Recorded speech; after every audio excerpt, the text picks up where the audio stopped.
ആ യേശുക്രിസ്തുവിന്റെ യാഗത്തിന് ഒരു പ്രത്യേകത നമുക്ക് കാണാൻ കഴിയുന്നുണ്ട്. യേശുക്രിസ്തുവിന്റെ യാഗത്തിന്റെ പ്രത്യേകത എന്താ?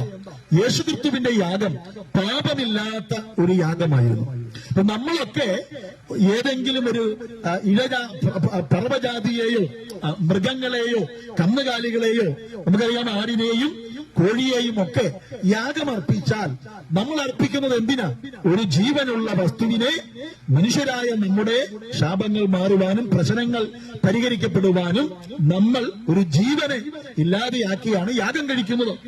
പക്ഷേ യേശുവിന്റെ യാഗത്തിന്റെ ഒരു പ്രത്യേകത, അത് സ്വന്തം ആവശ്യങ്ങൾക്ക് വേണ്ടിയല്ല, തന്റെ ശാപം മാറുവാനല്ല, ധനസമൃദ്ധി ഉണ്ടാകുവാൻ വേണ്ടിയല്ല, ദൈവപ്രസാദം ലഭിക്കുവാൻ വേണ്ടിയല്ല. അവിടെ ആ നടന്ന യാഗത്തിന്റെ പ്രത്യേകത എന്താ? യേശുവിന്റെ യാഗത്തിന്റെ പ്രത്യേകത മുഴുവൻ ലോകത്തിന്റെയും ശാപത്തിൽ നിന്ന് മറ്റുള്ളവരുടെ നന്മയ്ക്ക് വേണ്ടി, എന്റെയും നിങ്ങളുടെയും പാപത്തിൽ നിന്നുള്ള മോക്ഷത്തിനു വേണ്ടി, എന്റെയും നിങ്ങളുടെയും ശാപത്തിൽ നിന്നുള്ള മോചനത്തിനു വേണ്ടി, എന്റെയും നിങ്ങളുടെയും അനുഗ്രഹത്തിനു വേണ്ടി, മരണശേഷമുള്ള നിത്യതയ്ക്ക് വേണ്ടി, പാപത്തിൽ നിന്നും മോചനം പ്രാപിക്കേണ്ടതിനു വേണ്ടി പാപമില്ലാത്ത സ്വന്തം ശരീരത്തെ, സ്വന്തം ജീവനെ നമുക്ക് വേണ്ടി കർത്താവായ യേശു ക്രിസ്തു കാൽവരിയിൽ അർപ്പണം ചെയ്യുവാൻ തക്കവണ്ണം ഇടയായി തീർന്നു. അപ്പൊ യേശുവിന്റെ ജനനം പാപമില്ലാത്ത ജനനമായിരുന്നു. കന്യകയുടെ ഉദരത്തിൽ ഭൂജാതനായ യേശു പുരുഷ സമ്പർക്കമില്ലാതെ, പുരുഷ ബീജമില്ലാതെ ഈ ഭൂമിയിൽ മനുഷ്യനായി അവതരിച്ചു. അതിന്റെ കാരണം എന്താ?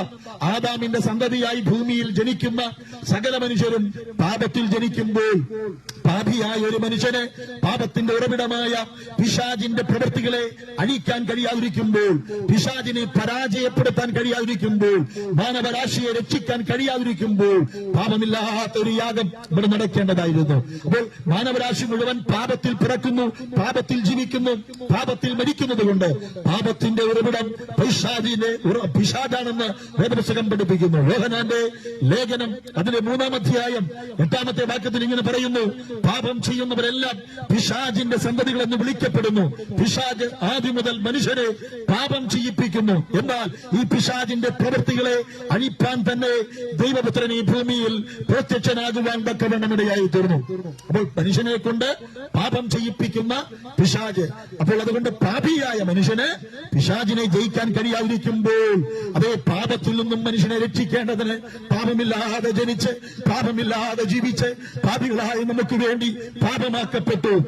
ആ കാൽവരി ക്രൂശിൽ 2 കള്ളന്മാരുടെ നടുവിൽ കാലിലും ദാണികൾ കൈകളിലും കാലുകളിലും തറയ്ക്കപ്പെട്ടവനായി ഏലോഹി ഏലോഹി ലമാ സബക്താനി എന്നുറക്കെ നിലവിളിച്ച് തന്റെ പ്രാണനെ അർപ്പിച്ചു. യേശുക്രിസ്തു കാൽവരിയിൽ ചൊരിഞ്ഞ ആ രക്തം സകല പാപങ്ങളെയും പോക്കി മനുഷ്യവർഗത്തെ പാപത്തിൽ നിന്ന് രക്ഷിച്ച് പരിശുദ്ധനായ ദൈവത്തെങ്കിലേക്ക് നമ്മളെ അടുപ്പിക്കുവാൻ തക്കവണ്ണം ഇടയായി തീരുന്നു. അതുകൊണ്ട് വിശുദ്ധ വേദപുസ്തകം പഠിപ്പിക്കുന്നത്, റോമർക്കെഴുതിയ ലേഖനം 3-ാം അധ്യായം 24-ാമത്തെ വാക്യത്തിൽ ഇങ്ങനെ പറയുന്നു, അതേ യേശുക്രിസ്തുവിൽ വിശ്വസിക്കുന്നവൻ സൗജന്യമായി നീതീകരിക്കപ്പെടേണ്ടതിനു വേണ്ടി മുൻകഴിഞ്ഞ പാപങ്ങളെ ദൈവം തന്റെ പൊറുമയിൽ ശിക്ഷിക്കാതെ പെടുക നിമിത്തം ക്രിസ്തുവിൽ വിശ്വസിക്കുന്നവൻ നീതീകരിക്കപ്പെടേണ്ടതിന് ദൈവം തന്റെ പുത്രനെ നമുക്ക് വേണ്ടി കാൽവരിയിൽ യാഗമാക്കി തീർക്കുവാൻ തക്കവണ്ണം ഇടയായി തീർന്നു. എന്തിനാ? ഞാനും നിങ്ങളും സൗജന്യമായിട്ട് നീതീകരിക്കപ്പെടുവാൻ. ആ നീതീകരണത്തിന് ഒരു വിലയും നമ്മൾ കൊടുക്കേണ്ട ആവശ്യമില്ല. പൊന്നു ദൈവത്തിന് വേണ്ട, വെള്ളിയും ദൈവം ചോദിക്കുന്നില്ല. ദൈവം നമ്മുടെ ഹൃദയത്തിലെ നിർമ്മലതയാണ് ആഗ്രഹിക്കുന്നത്. ലേവ്യ പുസ്തകം 19-ാം അധ്യായത്തിലും പത്രോസിന്റെ ലേഖനം 1-ാം അധ്യായത്തിലും ഇങ്ങനെ എഴുതിയിരിക്കുന്നു, നിങ്ങളുടെ ദൈവമായ യഹോവയായ ഞാൻ വിശുദ്ധനായിരിക്കുന്നത് പോലെ നിങ്ങളും വിശുദ്ധരായിരിക്കും.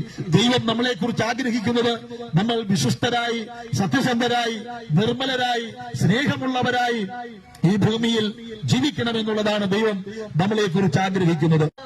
അതുകൊണ്ട് മാനസാന്തരപ്പെട്ട് പാപത്തെ ഉപേക്ഷിച്ച് ഈ ലോകത്തിൽ ഒരു നല്ല സ്വഭാവത്തിന്റെ ഉടമയായി, ഒരു നല്ല മനുഷ്യനായിട്ട് ജീവിക്കുവാൻ നമ്മൾ ആഗ്രഹിക്കുന്നു എങ്കിൽ നമ്മുടെ ഭാഗ്യമാണ്. നമ്മുടെ ഈ ലോകത്തിലെ മരണത്തിന് ശേഷം അനിത്യമായ സ്വർഗത്തിൽ കർത്താവിനോടുകൂടെ നമുക്ക് വാസം ചെയ്യുവാനായിട്ട് കഴിയും. അത് ആഗ്രഹിക്കുന്ന ആരെങ്കിലും ഉണ്ടോ?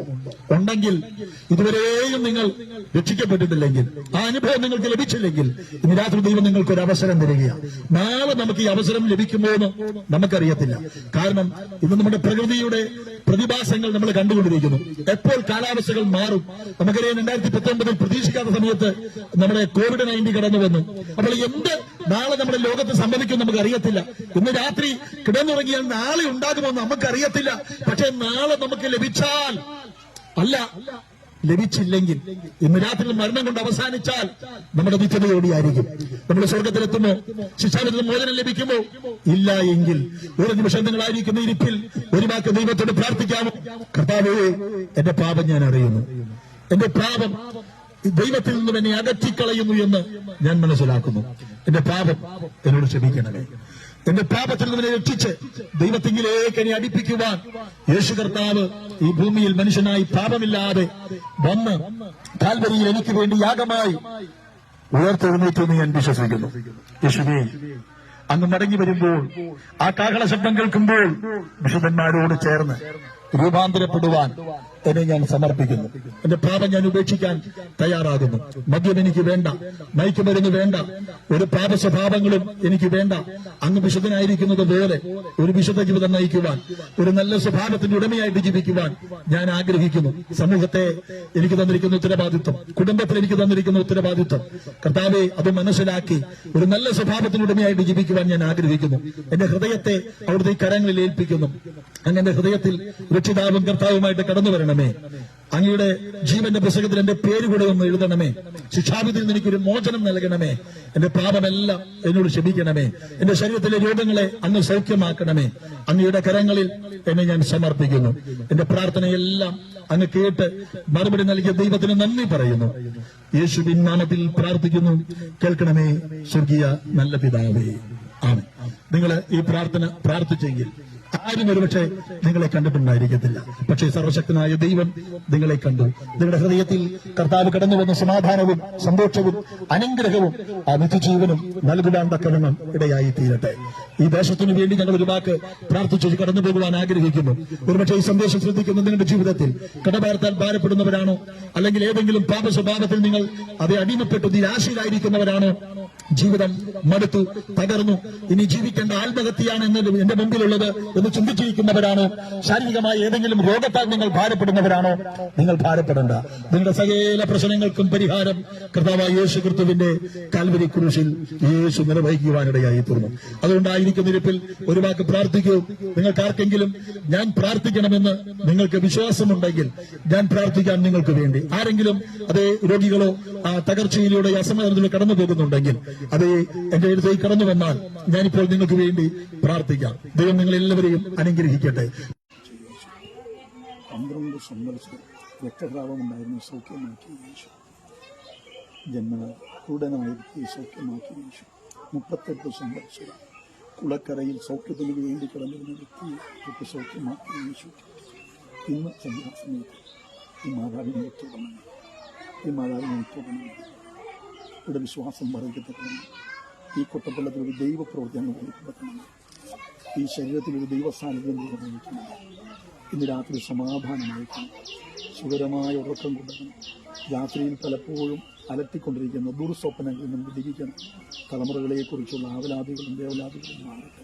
ഒരു ദൈവിക സമാധാനം ഈ മാതാവിൻ്റെ ശരീരത്തിൽ, ഹൃദയത്തിൽ ഇപ്പോൾ വ്യാപരിക്കട്ടെ. തല മുതൽ പാദം വരെ ആ ദൈവശക്തി ഇറങ്ങട്ടെ. പിശാചിനോട് ഞാൻ കൽപ്പിക്കുന്നു, പാപത്തോട് ഞാൻ കൽപ്പിക്കുന്നു, യേശുവിൻ്റെ നാമത്തിൽ ഈ മാതാവിനെ വിട്ട് മാറിപ്പോകുവാൻ ഒരു പരിപൂർണ്ണ സൗഖ്യം വ്യാപിക്കും. അത് യേശുവിൻ നാമത്തിൽ പിതാവ്.